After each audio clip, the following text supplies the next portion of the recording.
जैसे ही हजरत उस्मान रज़ी अल्लाह अन्हु मुसलमानों के तीसरे खलीफा बने, मुसलमानों की आपस में एक ऐसी बहस शुरू हुई जिससे पहली बार पूरी मुसलमान उम्मत के टूटने का खतरा है, क्योंकि यह बहस किसी और बात पर बल्कि दुनिया की सबसे बड़ी किताब पर थी, कुरान। रसूलुल्लाह सल्लल्लाहु अलैहि वसल्लम के जमाने में मुसलमान कुरान को अरबी के 7 बड़े डायलेक्ट्स, 7 बड़े लहजों में पढ़ते थे। लेकिन जैसे जैसे मुसलमानों की खिलाफत फैलती गई, पूरी दुनिया से लोग इस्लाम की तरफ आने लगे और पहली बार सहाबा से कुरान सीखने लगे। लेकिन अब मसला ये था, ये नए मुसलमान सहाबा से अलग अलग लहजों में कुरान सीखते थे, जो पहले तो कोई बड़ा मसला नहीं था। लेकिन आहिस्ता आहिस्ता कुछ नए लोग अपने लहजे को सही कहने लगे और दूसरों के लहजों को गलत, और हालात इतने खराब हुए कि कुछ मुसलमान कुरान के इन लहजों की वजह से एक दूसरे को काफिर कहने लगे। इसी तरह ये बहसियत बढ़ती गई और तीसरे खलीफा हजरत उस्मान के दौर में अपनी पीक पर पहुंचे।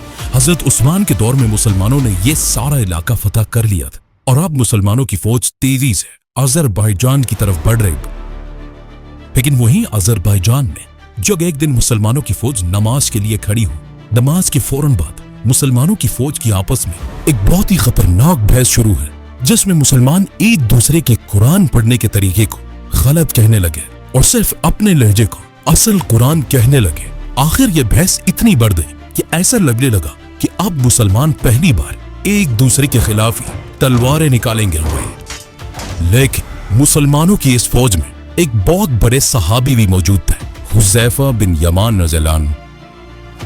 जब उन्होंने मुसलमानों को इस तरह लड़ते हुए देखा, वो इस बात से डरने लगे कि कहीं आगे जाकर मुसलमान फिरकों में ना बढ़ जाए, तो वो इस जंग को छोड़कर तेजी से वापस मदीना में खलीफा उस्मान रज़ी अल्लाह अन्हु की तरफ रवाना हुए। और मदीना पहुंचते ही अपने घर जाने के बजाय वो सीधा हजरत उस्मान के पास पहुंचे और उनसे कहा, या अमीरुल मोमिनीन, इससे पहले कि मुसलमान भी यहूदियों और क्रिश्चियंस की तरह डिवाइड हो जाए, आप इस उम्मत को टूटने से बचा लें। लेकिन यह कोई पहली दफा नहीं था कि आसमानी किताबों पर बहस हुई हो, इससे पहले भी ऐसा हो चुका था। दुनिया में 4 बड़ी आसमानी किताबें हैं, तौरात, ज़बूर, इंजील और कुरान। पहली किताब तौरात एक बहुत बड़े पैगंबर मूसा अलैहिस्सलाम पर नाज़िल हुई। जब मूसा अलैहिस्सलाम ने फिरौन और उसकी पूरी फौज को समंदर में तबाह कर दिया था और बनी इसराइल को लेकर डेजर्ट में फिर रहे थे, तब अल्लाह ने मूसा अलैहिस्सलाम पर तौरात नाजिल की। जैसे ही मूसा अलैहिस्सलाम पर तौरात नाजिल, उन्होंने फौरन हुक्म दिया कि अल्लाह की इस अजीम किताब के लिए एक बड़ा संदूक, ताबूत बनाया जाए। इस ताबूत में तौरात के साथ साथ कुछ और भी होली चीजें रखी हुई, जैसे कि हारून अलैहिस्सलाम की छड़ी, द 10 कमांडमेंट्स और मनो सलवा का एक बर्तन। ये ताबूत बनी इसराइल के लिए इतना मुकद्दस था कि वो उसकी अपनी जान से भी ज्यादा हिफाजत करते थे। और आखिर फलस्तीन को फतह करने के बाद बनी इसराइल ने ये ताबूत अपने सबसे बड़े टेंपल में रखा और अगले 300 साल तक ये ताबूत और तौरात वहीं पड़े रहे। लेकिन आखिर 300 साल बाद बनी इसराइल के फलस्तीन पर एक बहुत बड़े कौम ने हमला किया, जिनका सबसे बड़ा वॉरियर था जालूत। जालूत और उसकी फौज बनी इसराइल को तेजी से क्रश करती गई और फलस्तीन तेजी से बनी इसराइल के हाथ से निकलने लगा। हालात इतने खराब हो गए कि बनी इसराइल के उलमा ने फैसला किया कि आज के बाद हर जंग में हम ये ताबूत अपनी फौज के सामने रखेंगे ताकि इस ताबूत की बरकत से हम जंग जीत जाए। लेकिन ऐसा नहीं हुआ। जालूत की फौज ने सबसे पहला हमला इसी ताबूत पर की और मूसा अलैहिस्सलाम के इस ताबूत को छीनकर अपने साथ ले गए, जिसके अंदर अब तक दुनिया की पहली असली तौरात पड़ी हुई। आखिर बनी इसराइल का एक बहुत बड़ा बादशाह है दाऊद अलैहिस्सलाम, जिन्होंने जालूत और उसकी फौज पर हमला किया और उन्हें खत्म कर दी और मूसा अलैहिस्सलाम के संदूक को दोबारा उसकी असल जगह पर रखा।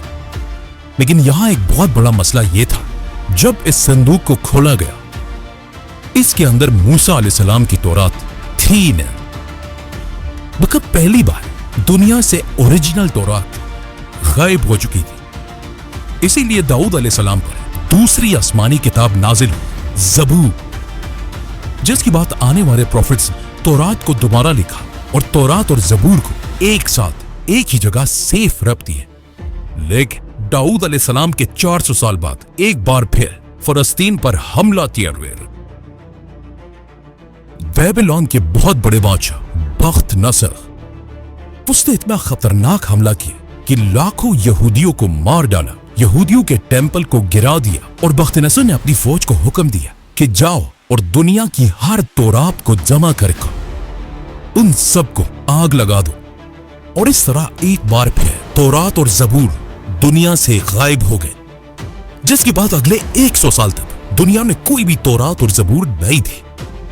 आखिर 100 साल बाद एक यहूदी ने दोबारा तौरात लिखी, लेकिन कुछ अरसे बाद फिर एक बादशाह ने हमला किया मक्का और तीसरी बार दुनिया की सारी तौरात को जला दिया, जिसके बाद यहूदियों ने बैठकर फिर दोबारा तौरात लिखी। इसी तरह आज दुनिया में जो तौरात है, द हिब्रू बाइबल, वो मूसा अलैहिस्सलाम की ओरिजिनल किताब नहीं, बल्कि दुनिया से 3-4 बार गायब होने के बाद दोबारा लिखी गई है। इसीलिए आज दुनिया में कोई भी यहूदियों की इस किताब को मूसा अलैहिस्सलाम की असल किताब नहीं मानता। इवन यहूदी The Bible is literally not true. अब तौरात के बार बार गायब होने और जला दिए जाने की वजह से तौरात इतनी बिगड़ चुकी थी कि अब दुनिया में अल्लाह की कोई भी आसमानी किताब अपनी असल शक्ल में मौजूद नहीं थी।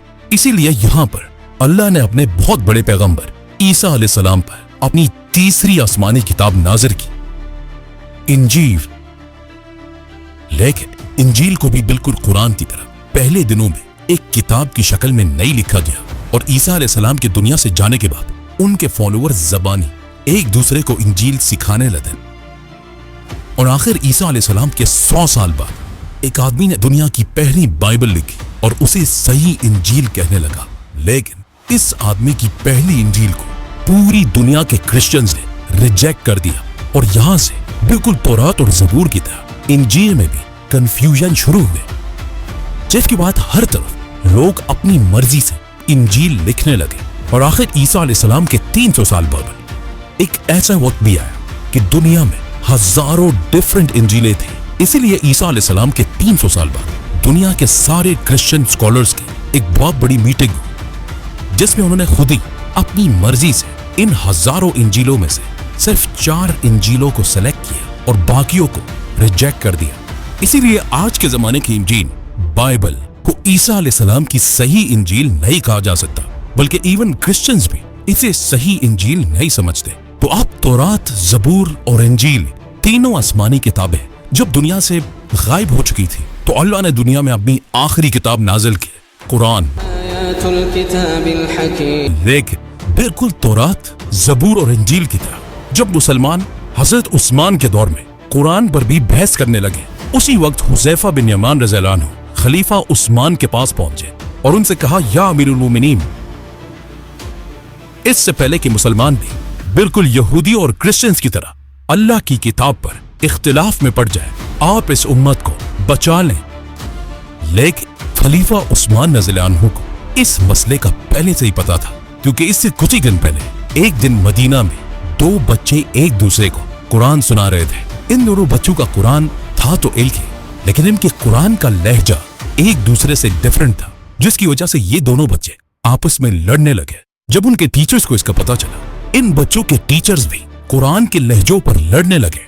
आहिस्ता आहिस्ता ये लड़ाई इतनी फैल गई कि ये मसला सीधा खलीफा उस्मान तक पहुंचा। तो अब जब मदीना से लेकर खिलाफत के बॉर्डर्स तक लोग कुरान के लहजों पर बहस करने लगे थे, तब हजरत उस्मान ने अपनी जिंदगी का सबसे बड़ा फैसला किया और मदीना के सारे बड़े सहाबा को मस्जिद नबवी में जमा किया और फिर रसूलुल्लाह सल्लल्लाहु अलैहि वसल्लम के मिंबर पर खड़े होकर कहा कि वक्त आ चुका है, पूरी दुनिया के मुसलमानों को कुरान के एक ही लहजे पर यूनाइट किया जाए। जिसमें कुछ सहाबा हजरत उस्मान के इस फैसले से खुश नहीं थे, लेकिन ज्यादातर सहाबा ने हजरत उस्मान के इस फैसले को सपोर्ट किया, जिनमें सबसे बड़े सहाबी थे फ्यूचर खलीफा हजरत अली रज़ियल्लाहु अन्हु। हजरत उस्मान रज़ियल्लाहु अन्हु ने एक लहजे का कुरान बनाने के लिए 8 लोगों की कमेटी बना और इस कमेटी का हेड उन्होंने ज़ैद बिन साबित रज़ियल्लाहु अन्हु को बनाया, क्योंकि ज़ैद बिन साबित कोई आम सहाबी नहीं, वो रसूलुल्लाह सल्लल्लाहु अलैहि वसल्लम के ज़माने से कुरान की आयत लिखा करते थे। और हज़रत अबू बकर रज़ियल्लाहु अन्हु के ज़माने में ज़ैद बिन साबित रज़ियल्लाहु अन्हु ने पहली बार कुरान को किताब की शक्ल में लिखवाया था। ये दुनिया का पहला कुरान सबसे पहले अबू बकर रज़ियल्लाहु अन्हु के पास था, फिर हज़रत उमर रज़ियल्लाहु अन्हु के पास, और अब हज़रत उमर रज़ियल्लाहु अन्हु के बेटी उम्मुल मोमिनीन हज़रत हफ्सा रज़ियल्लाहु अन्हा के पास था। तो हज़रत उस्मान ने इसी कुरान को दोबारा मंगवाया और हज़रत ज़ैद से कहा कि इसी कुरान को देखकर एक ही लहजे में कुरान लिखो, लेकिन वो लहजा कुरैश का लहजा होना चाहिए, क्योंकि कुरान असल में इसी लहजे में नाजिल हुआ था। जैसे ही कुरान एक ही लहजे में कंप्लीट कर लिया गया, हज़रत उस्मान ने पूरी खिलाफत में एक हुक्म जारी किया कि जिस मुसलमान के पास भी कुरान के हिस्से पड़े हुए हैं, चाहे वो चमड़े, पत्थर या पत्तों पर लिखी हो, उन सब कुरान के हिस्सों को खिलाफत के हवाले कर दिया जाए।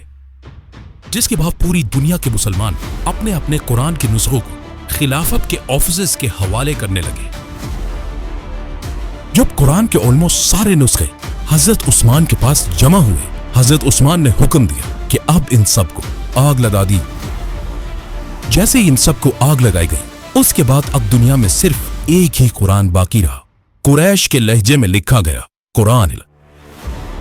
जिसके बाद हजरत उस्मान ने इसी कुरान के 7 कॉपीज बनाई और उसे खिलाफत के हर बड़े शहर की तरफ भेज दी और पूरी दुनिया में ऐलान किया कि आज के बाद पूरी दुनिया के मुसलमानों का एक ही यही कुरान होगा।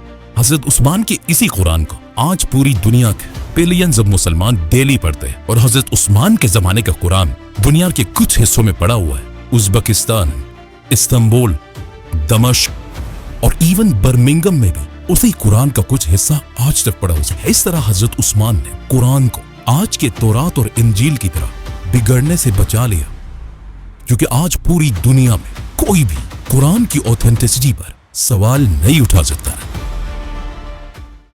वीडियो को लाइक करो, चैनल को सब्सक्राइब करो।